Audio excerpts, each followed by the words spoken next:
terlihat beberapa pemeran pembantu film sedang istirahat setelah seharian syuting film. Seorang di antaranya terlihat lelah karena merasakan firasat di dalam hatinya. Ketika memasuki lokasi tempat syuting film berlangsung, beberapa staf terdengar membicarakan sesuatu sambil menunjuk ke suatu tempat.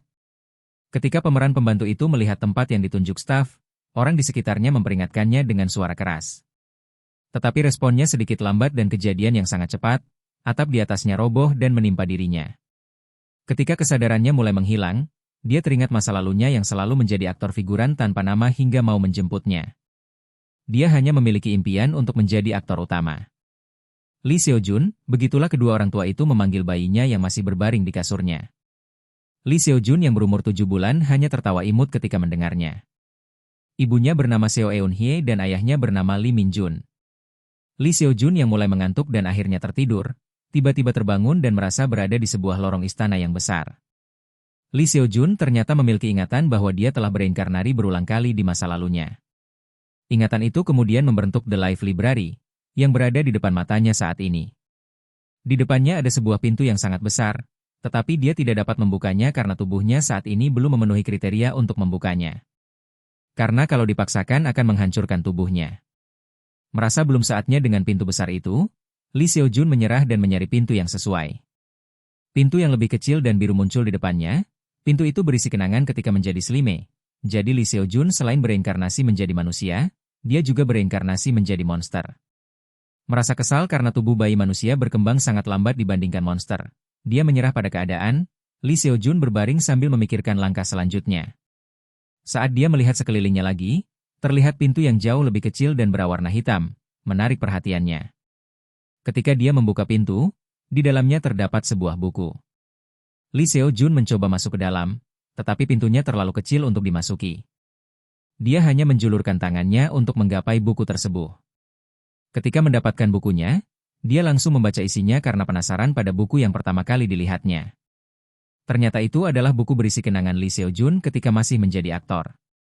Setelah ingat kehidupan pertamanya itu, dia kemudian mulai mempunyai kembali ambisinya menjadi aktor utama di kehidupannya sekarang. Ketika bereinkarnasi menjadi Lee Seo-jun yang sekarang, dia memperoleh kemampuan elf breathing untuk mengharmoniskan tubuh dan membuatnya bersinar. Kemudian dia memasuki pintu biru untuk mencari kemampuan yang lain sebagai modal untuk membantu mencapai ambisinya menjadi aktor utama. Setelah lama mencari akhirnya mendapatkan kemampuan Slime Digestion agar dapat menyerap apapun. Sisa objek yang diserap akan berubah menjadi nutrisi yang diperlukan tubuh. Kemudian kemampuan Various One yang akan menarik perhatian orang dan orang akan mengikutimu. Lee Seo-jun mendapatkan dua kemampuan yang dianggap dapat membantunya. Salah satu kemampuannya terukir di telapak tangannya. Lee Seo-jun sedang bermain dengan bonekanya, ketika ibunya berbincang dengan teman-temannya yang datang berkunjung ke rumah. Ketika Lee Seo-jun lapar, dia akan menangis keras, karena dia belum bisa berbicara. Mendengar tangisannya, anak dari teman ibunya pun ikut menangis, hingga para ibu panik. Lee Seo-jun yang mulai minum susunya dibawa ibunya agar tidak mengganggu anak lain yang sudah tenang. Ketika dibawa ibunya, Lee Seo-jun coba mengaktifkan kemampuannya. Anak-anak yang melihatnya mulai memperhatikan Lee Seo-jun dan mulai menirunya meminum susu. Para ibu yang melihatnya senang melihat anaknya minum dengan lahap, bahkan anak yang tidak suka minum susu. Setelah melihat ini, ibu anak yang tidak suka minum susu itu, meminta ibu Lee Seo-jun untuk merekam Lee Seo-jun untuk memancing anaknya agar minum susu dengan lahap di rumah. Sang ibu Yege tahu anaknya tumbuhnya terlambat mulai menangis, sang anak yang melihatnya juga terlihat akan menangis. Tetapi dia langsung mengaktifkan kemampuannya sebagai agar tidak menangis, itu malah menyebabkan anak lain yang melihatnya ikut mengerubunginya. Ayahnya yang pulang dari kerjanya sangat senang dengan yang terjadi pada Lee Seo-jun. Tiba-tiba Seo-jun membanting boneka monsternya hingga ayahnya kaget. Melihat ini ayah Lee Seo-jun takut anaknya menyakiti bayi lainnya, tapi ibu Seo-jun menjelaskan bahwa ketika Lee Seo-jun dikerumuni anak lain, dia tidak melakukan apa-apa. Setelah makan malam kedua orang tuanya merekam mukbang Lee Seo-jun menggunakan smartphone-nya. Lee Seo-jun yang tahu alasan kedua orang tuanya merekam dirinya, dia juga mengaktifkan kemampuannya dengan mengangkat kedua tangannya. Orang tuanya yang melihat ini mengira bahwa Lee Seo-jun hanya bersemangat. Ibunya kemudian mengirim video itu kepada teman-temannya. 2 minggu kemudian ibu Seo-jun dan teman-temannya kembali berkumpul. Mereka berterima kasih atas video mukbang Seo-jun. Anak-anak mereka jadi suka makan. Melihat ibu mereka tersenyum bahagia, bayi-bayi pun ikut bahagia. Mengetahui bahwa video itu efektif, Seo-jun merasa bahagia. Dia memeluk boneka Lich Yege menyeramkan dan tertawa. Para bayi Yege melihatnya ketakutan dan segera menjauh dari Seojun. Ibu Mina yang berprofesi sebagai vlogger menyarankan agar Ibu Seojun mengupload video mukbang Seojun ke YouTube. Agar ibu-ibu yang lain di luar sana juga terbantu dengan anak-anaknya akan lahap makan setelah menonton video Seojun. Tetapi Ibu Seojun bimbang dengan saran tersebut, karena wajah Seojun akan dikenali banyak orang. Akhirnya dia akan membicarakan ini dengan ayah Seojun terlebih dahulu. Di kantor, ketika ayah Seojun sedang melihat foto putranya, Kim Hae-sang, temannya mendekat. Dia adalah orang yang memberikan boneka-boneka monster kepada Seojun. Dia merasa bangga bahwa boneka tersebut disukai oleh Seojun. Walaupun ibu Seojun akhirnya marah besar karena dia memberikan boneka-boneka aneh kepada bayi. Ketika Kim Hae-sang melihat video yang ditonton ayah Seojun, dia beranggapan bahwa Seojun yang aktif di video. Seojun bisa menjadi aktor karena tidak terlihat canggung di depan kamera. Di rumah ayah Seojun coba berakting dengan boneka Lich di depan Seojun, dan tidak disangka Seojun tertarik dengan akting ayahnya. Akhirnya ayah dan ibu Seojun setuju untuk mengunggah keseharian Seojun ke YouTube. Dan video yang diunggah ternyata ditonton oleh orang di negara lain dan mendapatkan respon positif. Ketika terlahir kembali kamu seharusnya melupakan hampir semuanya, kecuali dua hal. Elf Basic Breathing dan Gines Basic Breathing. Ketika Seojun tahu seberapa bergunanya ini ke tubuh bayi yang baru lahir, dia memilih salah satunya untuk metode pernafasannya. Keunggulan dari kedua metode pernafasan tadi adalah keseimbangannya. Jika seseorang menggangguku atau ada sesuatu yang memaksaku untuk berhenti, aku bisa menghentukannya dengan aman. Seojun banyak menggunakannya ketika masih menjadi monster yang lemah, ketika dia tidak punya waktu untuk menurunkan pertahanannya bahkan untuk 1 jam. Saat Seojun terjaga dari tidurnya, ayahnya membawanya ke ruang keluarga. Di sana ibu Seojun terlihat sibuk dengan laptop dan smartphone-nya. Seojun marah karena tidak diperhatikan oleh ibunya. Ternyata ibu Seojun sedang berinteraksi dengan teman-temannya, yang menginfokan bahwa postingan ibu Seojun di YouTube sudah ditonton lebih dari 1 juta. Dan ketika ayah dan ibu Seojun mengeceknya, mereka berdua kaget dengan antusias orang yang menonton videonya. Dan ketika mereka mengecek sekali lagi, mereka kembali terkejut karena subscribers-nya sudah di atas 200.000. Tidak seperti kedua orang tuanya yang masih berkutat dengan YouTube, Seojun yang lapar, menghela napas kemudian menangis kencang, hingga kedua orang tuanya terdasar kembali ke kenyataan. Di lain tempat, Chai Hyunji, pemimpin tim perencana Eleven Series, produk susu yang diminum Seojun sedang kebingungan. Sebelumnya produk susu yang ada di pasaran ternyata terjual habis, sehingga perusahaan memproduksi besar-besaran, tetapi stok tersebut masih belum terjual banyak. Dan menurut info dari YouTuber yang sebelumnya mengiklankan, bukan karena produk susunya yang unggul, tetapi karena mereka melihat video Seojun. Teman ayah dan ibu Seojun datang ke rumah, kali ini dia membawa boneka beruang normal, tidak menakutkan seperti boneka yang diberikan sebelumnya. Seojun tampak kecewa dengan pemberian boneka normal tersebut. Saat ayah Seojun memalingkan muka, dia membuka resleting di perut boneka dan ada boneka monster kecil yang menakutkan, dan ini membuat Seojun merasa bahagia.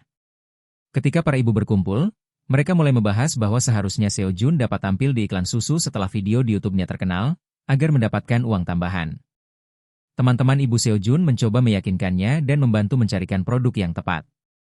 Dan setelah Mai rasa yakin, ibu Seojun ingin bekerja sama dengan susu elephant kesukaan Seojun. Ayah Seojun pun setuju dengan iklan susu tersebut. Keesokan harinya, ketika Seojun akan tertidur, tiba-tiba pintu rumah terbuka dan ayah Seojun masuk dengan sebuah kontrak kerja di tangan. Itu adalah kontrak iklan susu yang akan diperankan oleh Seojun. Seojun pun terlihat menyukai iklan susu itu. Untuk mempersiapkan syuting iklan, Seojun kembali ke perpustakaan untuk mencari skill untuk membantunya. Di lokasi syuting, Chai Hyunji, ketua tim perencanaan perusahaan susu Elephant, bertemu dengan keluarga Seojun. Terlihat 3 anak kecil berlari sambil memanggil kakeknya. Kakek yang sedang santai di tepi kolam air mancur kebingungan dengan teriakan mereka. 3 anak kecil itu ingin diceritakan sebuah kisah oleh sang kakek. Cerita tentang pria pemberani. Karena antusias mereka, sang kakek akhirnya menceritakan kisah tersebut. Diceritakan bahwa kisah tersebut terjadi ketika umur sang kakek lebih muda daripada ketiga anak kecil itu. Suatu hari di bawah pohon, sang kakek menemukan kotak kecil. Kotak yang terlihat sangat cantik, kemudian dibawa kotak itu kembali ke desa. Dan dipamerkannya kotak itu kepada penduduk desa. Ternyata kotak itu adalah monster peniru, tetapi penduduk desa tidak ada yang tahu apa itu. Sang kakek kecil kemudian menamainya dengan Miming. Beberapa tahun kemudian, seorang ksatria datang ke desa dengan keadaan terluka. Sang ksatria menceritakan bahwa ada iblis yang bersembunyi di dekat desa, dan meminta bantuan penduduk desa untuk menghabisinya. Tetapi penduduk desa tidak mempunyai kemampuan untuk berperang. Penduduk desa hanya mampu membantu menyembuhkan luka ringan pada orang lain. Ketika Miming sang kota itu bersuara, sang ksatria terlihat kaget melihat ada monster mimik di sebelahnya. Melihat sang ksatria akan menebas monster kota itu dengan pedangnya, kakek kecil langsung menghalanginya. Walaupun tahu sang ksatria ingin menebasnya dengan pedang, monster kota itu malah mendekati sang ksatria. Ketika sang ksatria itu mendekati monster kotak, ternyata dia terpesona olehnya. Monster kotak tersebut ternyata memiliki aura godaan yang sangat kuat. Lalu dia mempunyai ide untuk menebas leher iblis dengan bantuan aura monster kotak. Tetapi penduduk desa enggan untuk melepaskan monster kotak itu, karena semua orang menyukainya. Sang iblis menyangka kotak itu adalah persembahan. Ketika sang iblis membukanya, sang ksatria langsung menebas iblis dengan bayaran. Monster kotak itu hancur terkena serangan iblis yang murka karena tertipu. Sebagai penghargaan, penduduk desa membuat patung monster kotak di atas air mancur di tengah desa. 3 anak kecil yang mendengar kisah itu mengais karena cerita pengorbanan sang monster kotak. Sang kakek berharap bahwa monster kotak itu dapat bereinkarnasi. Dan ternyata monster kotak itu adalah salah satu siklus reinkarnasi Seojun. Kembali ke waktu sekarang. Seojun memulai rekaman iklan susu elephant di studio. Para staf terlihat heran melihat Seojun diam dan fokus saat berbaring dan meminum susunya. Ketika adegan pertama selesai, saat ibu Seojun menggendongnya, ayah Seojun heran karena tangannya tidak melambai seperti pengambilan video sebelumnya di rumah. Ternyata skill Very One YG Seojun gunakan sebelumnya sudah diganti dengan skill paket kecil mimik rang tertinggi yang dapat menyebabkan semua makhluk hidup mendambakan suatu objek. Tetapi skill ini mempunyai batasan hanya untuk makhluk hidup yang berukuran sama atau lebih kecil dengan pemilik skill. Sebelum pengambilan gambar kedua dimulai, orang tua Seojun melatih Seojun terlebih dahulu sesuai arahan staf. Seojun yang mengerti maksudnya, langsung melakukan saat pengambilan gambar dimulai. Skillnya pun tidak lupa digunakan, yang menyebabkan para staf terpesona oleh tindakan Seojun. Staf yang memimpin pengambilan video sangat terkejut karena pengambilan gambar hanya berlangsung 20 menit. Dia menganggap Seojun adalah anak yang jenius dan memiliki bakat untuk menjadi aktor. Di Los Angeles, Amerika, sepasang suami istri terlihat bersiap untuk memberi makan anaknya. Mereka biasa menggunakan video lama Seojun agar membantu anaknya makan dengan lahap. Tetapi ketika mereka memutar video Seojun, mereka melihat video iklan susu terbaru Seojun dan terpesona oleh tingkah Seojun di video iklan tersebut. Mereka langsung mengecek produk susu yang diiklankan Seojun di online shop. Ternyata produk susu itu sudah terjual habis. Mereka terlihat sangat kecewa. Keesokan harinya, nenek Seojun datang berkunjung ke rumah Seojun. Nenek dan ibu Seojun tidak henti-hentinya memuji Seojun di video iklan itu. Neneknya yang gaptek bertanya kepada ibu Seojun tentang cara menonton video di YouTube. Ibu Seojun terkejut bahwa adiknya tidak membantu mengajari ibunya menggunakan YouTube. Nenek Seojun menjelaskan bahwa adik ibu Seojun sedang sibuk bekerja di agensi artis Chochoa Entertainment sebagai direktur. Kemudian ibu Seojun mencoba menelepon adiknya, ternyata adiknya yang polos awalnya tidak mengetahui bahwa kakaknya lah yang menelepon. Mengetahui ini ibu Seojun sangat murka dengan tingkah adiknya ini. Walaupun ibu Seojun sangat marah karena adiknya tidak menyimpan nomor teleponnya, dia bersyukur adiknya yang lama menganggur akhirnya memiliki pekerjaan. Dengan popularitas Seojun di YouTube, orang tua Seojun mendapatkan beberapa tawaran kerjasama dan yang mengejutkan penawaran terbaru adalah untuk Seojun tampil di acara variety show oleh Chochoa Entertainment milik adik ibu Seojun. Ibu Seojun kembali murka mengetahui ini, hingga suaminya pun ketakutan. Ibu Seojun kembali menelepon adiknya yang polos itu dan memarahinya habis-habisan karena tidak menyadari Jun yang ada di video adalah keponakannya sendiri. Orang-orang di Chochoa Entertainment yang mendengar percakapan telepon adik Seojun pun mulai berbisik. Setelah telepon berakhir, adik ibu Seojun yang ketakutan segera menuju rumah Seojun. Adik ibu Seojun yang datang ke rumah dengan membawa bingkisan sebagai sogokan agar tidak dimarahi oleh kakaknya. Dia mulai berbincang dengan kedua orang tua Seojun dimulai dengan pekerjaannya sebagai direktur agensi baru yang sedang membentuk grup idol untuk segera debut. Dengan kesibukannya itu, adik ibu Seojun tidak bisa pulang awal dan beristirahat yang cukup di rumah. Dia memberitahu bahwa grup idol itu belum terkenal dan belum memiliki penggemar. Sehingga dia meminta bantuan Seojun yang popularitasnya sedang naik. Karena tahu adik Seojun sebelumnya menganggur terlalu lama, kedua orang tua dan Seojun pun setuju untuk membantunya. Di asrama agensi Chochoa Entertainment, Grup idol Brown Black sedang membahas tentang acara bersama Seo Jun, mulai dari mencari tahu latar belakang Seo Jun hingga pembagian tugas untuk masing-masing member. Anggota Brown Black ada 4 orang. Kevin Kim merupakan rapper Korea Amerika, Park Seo Jin vokalis utama, Hwang Hee-jun subvokalis dan Chae Xion dancer utama. Syuting acara bertempat di rumah Seo Jun, adik ibu Seo Jun sudah sampai lebih awal dengan peralatan syuting. Kemudian keempat anggota Brown Black datang kemudian dan langsung memperkenalkan diri ke semua orang. Kedua orang tua Seo Jun menyambut mereka dengan ramah, tapi anggota Brown Black tahu bahwa ibu Seo Jun sangat mengerikan saat marah. Syuting juga dipantau oleh seorang dokter anak bernama Kim Hwa-ryeon. Ibu Seo Jun cukup terkejut kalau persiapan syutingnya sangat tinggi. Adiknya menjelaskan bahwa ide ini berasal dari Seo Jin, leader dari Brown Black. Ibu Seo Jun menghela napas mendengarnya. Dia tahu adiknya tidak akan mempunyai ide ini. Ayah Seo Jun menawarkan agar Park Seo Jin menggendong Seo Jun sebagai awal dimulainya syuting. Saat digendong, Seo Jun sangat bersemangat karena bertemu orang-orang baru. Di pihak lain, Park Seo Jin merasa sangat bingung karena belum pernah menggendong bayi. Karena terlihat canggung, ayah Seo Jun mengajari Park Seo Jin cara menggendong yang benar agar Seo Jun merasa nyaman. Setelah tahu cara menggendong yang benar, Seo Jun pun terasa senang, tapi tawa Seo Jun malah membuat keempatnya panik karena bingung. Semua orang dewasa tertawa melihat anggota idol yang panik. Dokter anak itu membantu mereka sejak awal, dan membuat adik ibu Seo Jun senang. Ketika adik ibu Seo Jun ingin melihat hasil rekamannya kepada dokter anak, sang dokter malah ketakutan melihat wajah menyeramkannya dari jarak dekat. Adik ibu Seo Jun yang menyadari bahwa sang dokter ketakutan merasa malu dan meminta maaf. Melihat keempatnya panik, Seo Jun menganggap bahwa ini sungguh lucu dan ketawa hingga air matanya menetes. Dengan syuting 10 menit keempatnya sudah terlihat lelah menghadapi Seo Jun. Setelah waktu istirahat, kegiatan selanjutnya adalah Seo Jun bermain. Ketika ibu Seo Jun teringat boneka Seo Jun yang mengerikan, dia mencoba mengalihkannya. Ketika waktu makan Seo Jun, 2 anggota berebut membuat susu dan 1 anggota dengan canggung menjaga Seo Jun. Melihat Seo Jun meminum susunya, keempatnya terpesona. Dan saat Park Seo Jin mau menanyakan kegiatan selanjutnya kepada ibu Seo Jun, ternyata dia sudah menghilang. Itu menandakan awal dimulainya menjaga Seo Jun tanpa didampingi orang tuanya. Malam sebelumnya, Seo Jun mendengarkan kedua orang tuanya sedang membahas acara keesokan harinya. Keduanya teringat bahwa adik ibu Seo Jun mengatakan bahwa keempat anggotanya sudah berlatih cukup lama dan memiliki kemampuan yang memadai. Namun menurutnya, keempatnya masih ada suatu kekurangan yang tidak diketahui, dan akan sangat disayangkan jika mereka menghilang setelah debut. Mengetahui ini, Seo Jun kembali ke perpustakaan untuk mencari skill yang dapat membantu mereka dalam bermusik.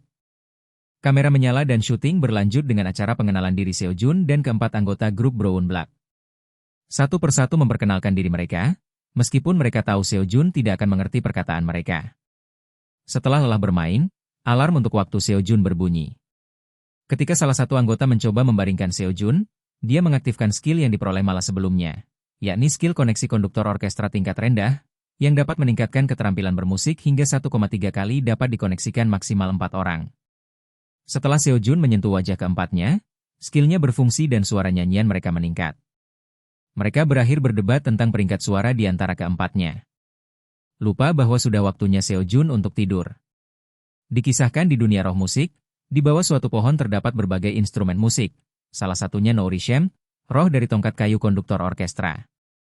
Dia memiliki kemampuan koneksi konduktor orkestra peringkat tinggi, yang dapat terkoneksi hingga 30 orang. Tapi dia tidak pernah menunjukkan kemampuannya itu kepada orang lain. Dia tidak ingin mengikuti takdirnya sebagai konduktor, karena sebenarnya dia adalah reinkarnasi dari Raja Iblis.